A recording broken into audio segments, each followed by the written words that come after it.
Hi, I'm Cheryl Hi. Stevens with. Hi, I am Cheryl Stevens with Champagne Bay Beauty, and I apologize.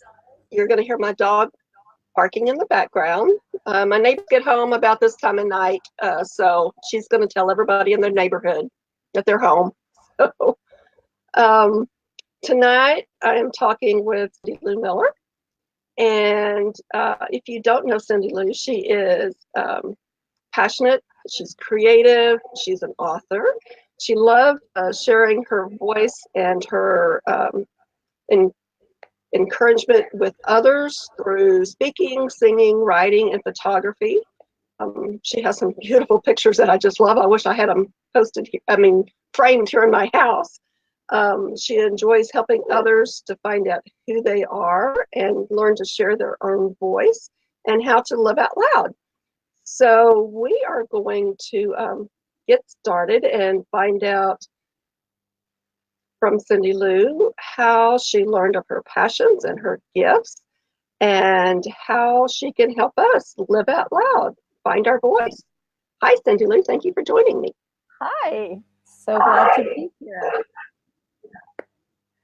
Let's one of the first questions I like is to start with is to find out as a child, what were you like growing up? What job did you think you'd have? Like, I always thought I would be a teacher. All I ever wanted to be. I'm not a teacher right now, but still a dream. So, what grown-up job going to be when you were a child? That's so funny. I wanted to be a math teacher. Wow. Yes. And in the seventh grade, I remember, no, the eighth grade, sorry. In the eighth grade, I remember my math teacher letting me go ahead in the book. So my seventh grade math class was not a very good experience. Actually, it was probably my worst experience ever with a teacher. Personality conflicts, like we clashed. So anyway, she wouldn't put me into the advanced math class, into the algebra class. So I was put into regular eighth grade math. Well, that eighth grade teacher was probably the best math teacher I ever had. She noticed how quickly I could do the math problems and how astute I was with it and where I was at. And she allowed me to finish the book at my own pace. And then by the end of the class, I'd finished the book like a month before school was over. She allowed me to make the tests up for the rest of the class. So I thought I would be a math teacher. That's pretty cool. Math, I do not have a math brain. My children do, and so I so appreciate that. It's truly a special gift. So wow, a math teacher. So you said you thought you were going to be a math teacher. When did your dreams change, or did they change? Oh, they definitely did. I experienced sexual abuse from a real small baby. About 3 years old was when it started, up until about 15. And that led me to doing behaviors that maybe wouldn't normally be what you would do at 14 or 15. And I was pregnant with my first child at 16. So basically, I tell people I wanted to be a math teacher, but I had to give it up because I started multiplying too early. So I became a mother. Okay. So did those dreams go away of having a career, or did they? How did they change over time? Over time, well, the other thing that I always wanted to do was to sing. I wanted to sing from the time that I was really little. And about 6 years old, I remember asking my mom in church if she could show me where we were in the hymn book, because I wanted to sing along. And so that was a dream that I was able to carry on through high school and motherhood and everything, even though the kids picked on me in seventh and eighth grade because I sang so bad, and I did. It was bad. I went back and listened to it now. I'm like, oh my gosh, no. I can see why they said what they said. But what it did was it made me want to work harder and do it more. So the singing has always been there. And I love teaching. I do love teaching. I love teaching people and helping them to learn whatever it is they need to do. So computers. I don't like to teach math anymore, but computer lessons I do teach. Life skills, things like that. Coaching, life coaching. So you are teaching, just in a different arena. Yeah. All right.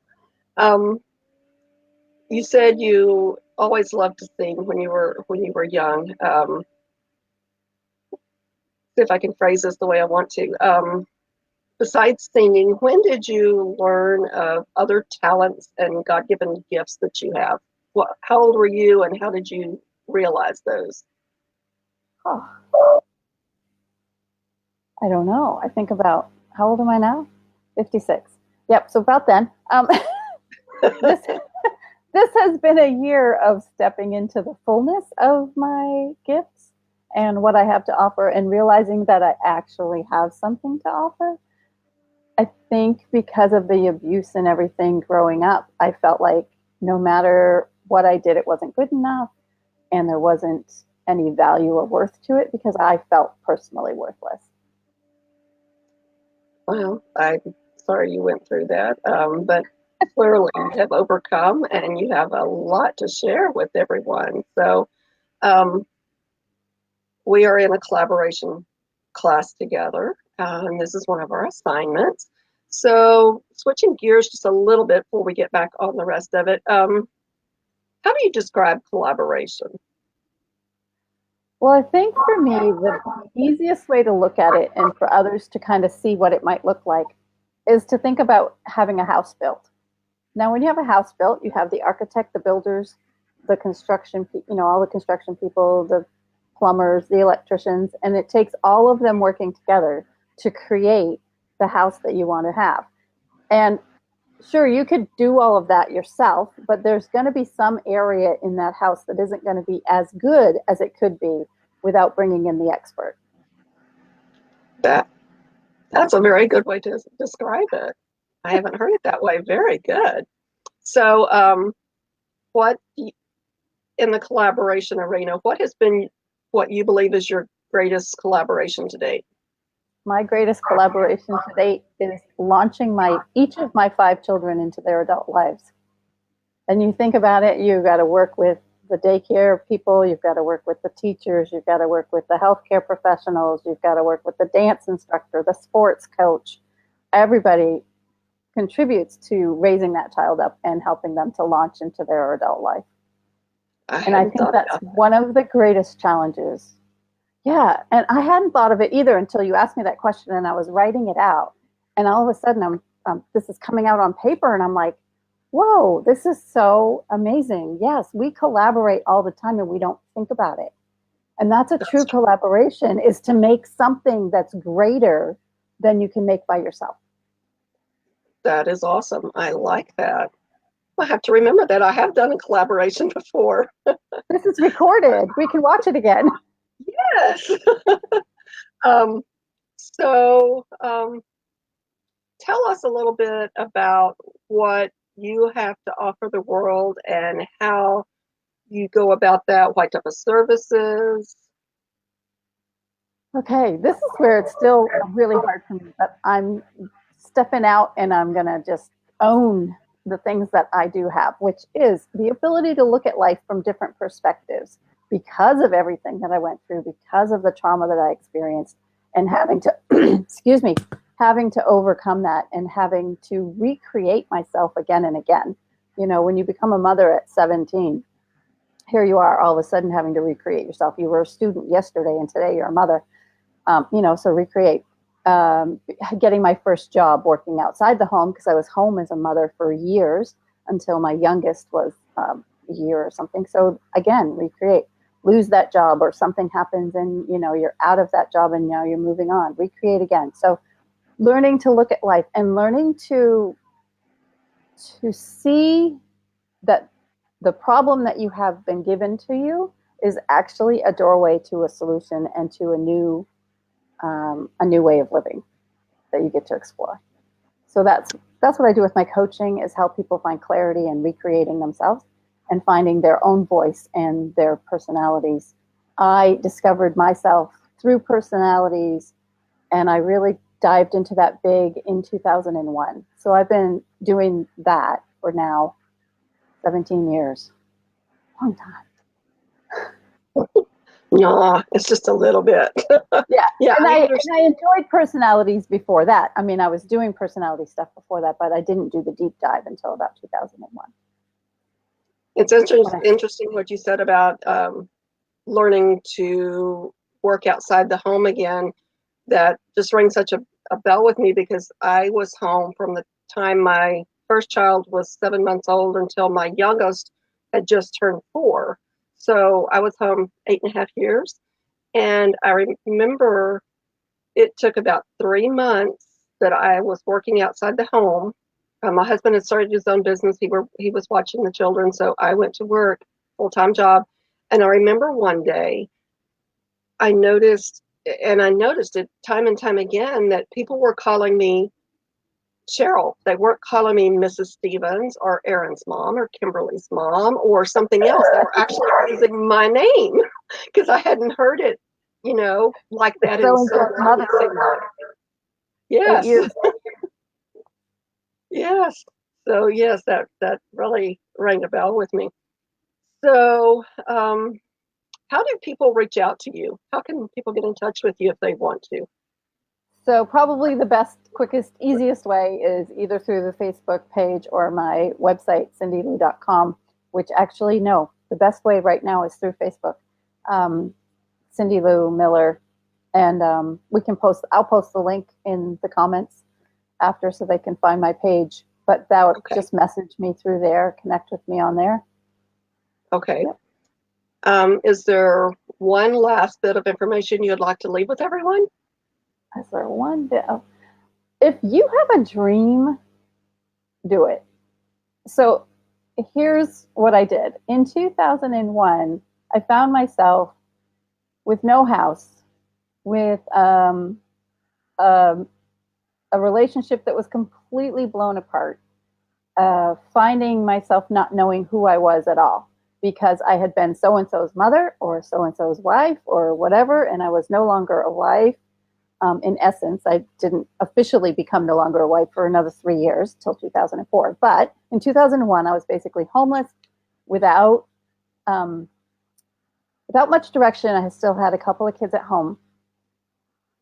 But I started diving into who am I? What do I want to do? What are my dreams? What are my dreams? What do I want to do? And when the marriage completely fell apart, I decided that I didn't want to live in Vermont.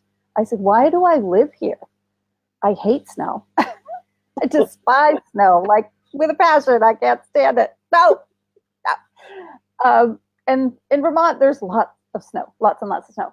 So I was like, why do I live here? Well, I live here because I married a man that was born in Vermont and wanted to stay. I'm like, I don't have to stay. So I asked my youngest 2 children who were still home, would you go with me? Do you want to go? We went to Arizona, moved to Arizona. So my youngest son did not want to live with me, so he chose to live with dad in Vermont, and that was fine. And I took my youngest daughter, and off to Arizona we went. And I went to work out there. But then I found myself at a job fair because the work that I had was a temp one, and I thought I should get a permanent job. And at the job fair, I came across Collins College, which is no longer in business. But anyway, it was a school of design. And that was on a Friday, I think. And by Wednesday, I was enrolled and in class. So, and I knew I wanted to go to school for graphic design because of a job that I had where people saw that gift in me and said, you really need to go to school for this. So, and I knew if I went back to school, I wanted to go to school and be top of my class. And I managed to do that. The USA people will know 4.0 means, valedictorian, and gave the speech. So didn't get to even take part in my high school graduation, but became the valedictorian and the first speaker at my university college graduation. So, and that was a dream. That was when I finally started dreaming and desiring and taking on what I wanted to do. And in that speech, I said, if you have a dream and you want to do something, go for it. And that is still my biggest advice. If you have something you want to do, a dream you want to do, no matter how crazy it sounds to the rest of the world, just go for it. Jump in, do it. I think that's hard for a lot of us, is realizing that there's more to day-to-day work, that we are allowed to have dreams. And that's something I'm learning as well. I'm allowed to have dreams. And I've always been told, if you're going to have a dream, dream big.